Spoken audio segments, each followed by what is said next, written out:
What if I told you Africa's greatest problem isn't corruption, it's not poverty or even foreign interference? What if the biggest threat to Africa's future is something millions of Africans proudly carry in their hearts? Well, you guessed it right, and that is tribalism. This has destroyed many economies, it has destroyed many communities. In fact, you get to see brothers fighting each other simply because of this one thing, tribalism. In this video, I want to talk about the alarming dangers of tribalism and how we can put an end to it on the African continent. So let's get right into it.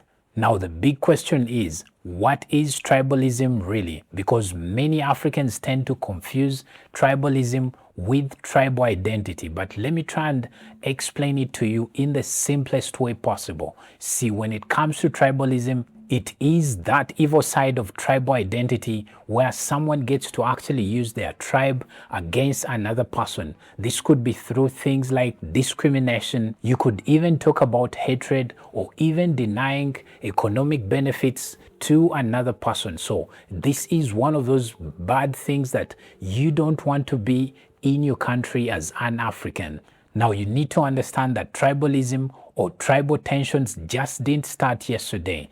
Long before, when colonialism was on the African continent, the colonialists understood this very well, and they actually decided to use tribalism as a tool. They knew that if Africans actually came together and they all worked together, they would basically fight against them. So they decided to actually use divide and rule for them to be able to rule over Africans very well. So what they basically did was that they favored certain ethnic groups over others. In fact, for those they favored, they used them as collaborators. They basically used them to oppress other ethnic groups, and of course, this caused a lot of tension. This basically ended up creating mistrust amongst different African tribes, and no wonder up to today, this is still prevailing. Now, of course, if we are to look at this in today's terms, you can see it all over the African continent that today's leaders, or when you talk about presidents, they like to use tribalism as a tool, especially during the election periods. They don't want all the people in their country to actually have one common voice, and this is a big problem. They understand that once people have one common voice, they cannot be ruled the way they want. So they want to actually have these people divided as much as possible. That's why you hear stories like this group does not like this group, or this ethnic group in this country does not like the other ethnic group. And that's how these African presidents actually remain in power for so long, simply because of tools like tribalism. Because of tribalism, there's a lot of danger this has caused and it continues to cause on the African continent.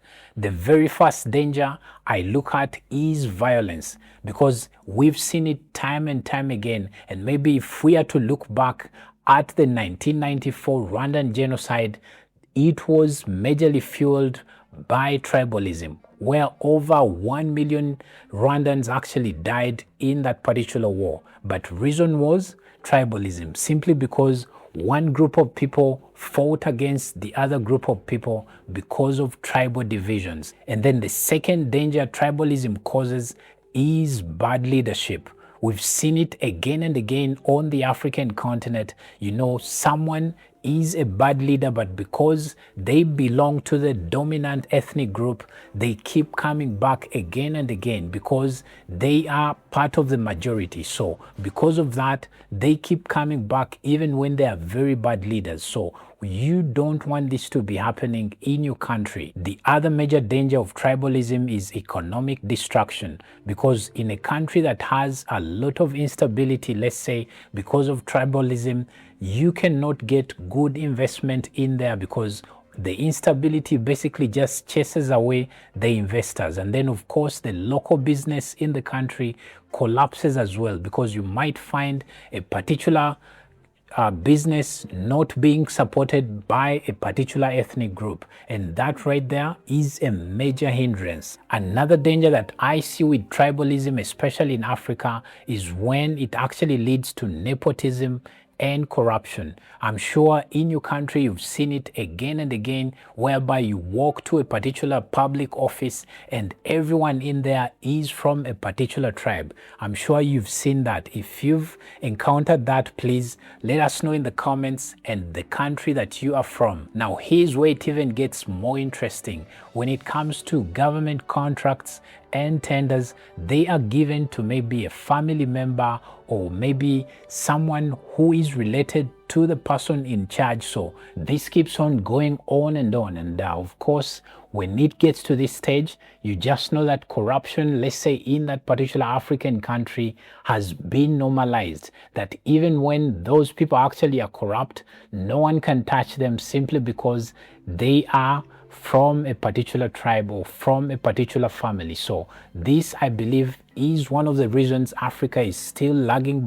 behind when it comes to development. You can basically meet someone in a particular office, or someone is handed a government contract, but they cannot perform the work to the very best simply because they are from a particular tribe. So this, I believe, is one of the reasons we, or us as a continent, the African continent, we are lagging behind because of tribalism. And I believe that if we got rid of this problem, definitely the continent can grow at a much faster rate. And then of course, if we are to speak about the dangers of this tribalism, it has basically led to weak African unity, because people are still thinking in terms of their tribes. But if people are basically thinking at a global level or at a continental level, whereby you want a brother, let's say from Ghana, to succeed just the way you want a brother from Angola to succeed, or just the way you would like a brother from Kenya to succeed.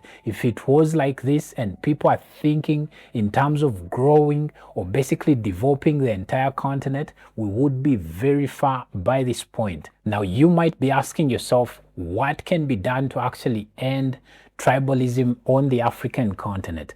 My suggestion would be meritocracy. Basically, for people to actually be given things based on merit, not any kind of favoritism because of ethnicity or anything like that. And of course, this has to come from government policies.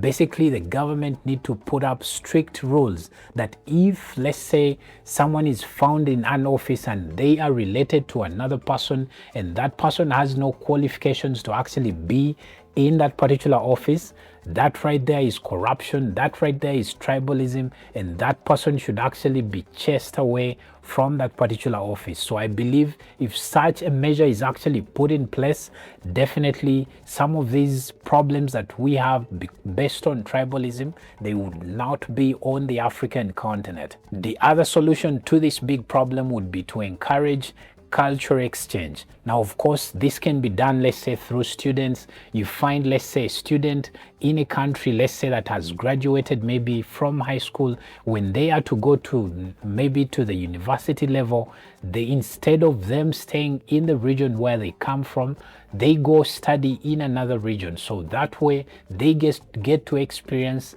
how things or how people live in that other region, and this basically enables them to experience other people and get to know how other people live. That way people will get to learn to live in harmony, that for the next generations they would basically be able to intermarry and they will be able to actually live together as one common people. And then of course, when it comes to these culture exchanges, I'm a big fan of cultural festivals. Basically always organize these cultural festivals, let's say from one tribe to the other, and basically get to experience how people from a particular tribe or from a particular ethnicity live. So I believe that with this kind of exposure, it basically eliminates those tribal tensions amongst the different tribes on the African continent. And maybe the other option would be to encourage people to travel as much as possible, especially on the African continent. And by the way, when we speak about travel, in this next video right here, I shared why it's very difficult to actually travel within the African continent. So I would highly recommend you check out that video. I'm sure you will learn something from that and basically be able to get to know exactly what can be done to ease these travel restrictions that are on the African continent. So go ahead, check out that video. I'm sure you learned something from it.